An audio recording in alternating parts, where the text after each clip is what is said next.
बेयो जाबाय सानसेयारि बड'सा खौरांलाइनि दिनैनि थामहिनबा 10 जानुवारिनि बिसान। दिनैनि बिसाननि थुनलाइयारि आयदायाव सोर सोरनि लिरथिया सेबखांजादों बेखौ फोरमायनो थाखाय आखायाव लानाय जाबाय।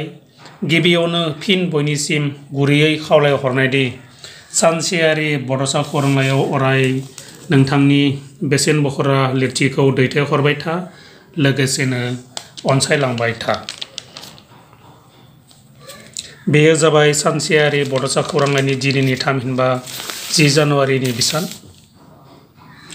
क'क्राझारनि गलापुंगुर बसुमतारीनि लिमारिक, बाक्सानि रैदोम बर'नि नों बांद्राय जिंगानि सानस्रिनायाव,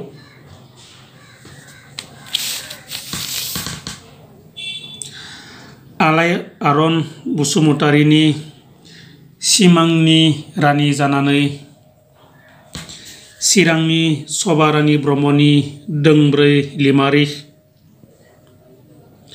क'क्राझारनि होबथा ब्रह्मनि आंनि गार्ल फ्रेन्ड, क'क्राझारनि कमल मोसाहारिनि नों बारसे गेवलां गलाप बिबार, मिथिसार नार्जारिनि सोर नों अनसुलि रजे, क'क्राझारनि फुंखा ब्रह्मनि दुखुनि लैथो, क'क्राझारनि दानसोरां बसुमतारीनि सोर नों आइ राखि आरो क'क्राझारनि सोमोनां गयारीनि सोर नों खन्थाइया सेबखांजादों।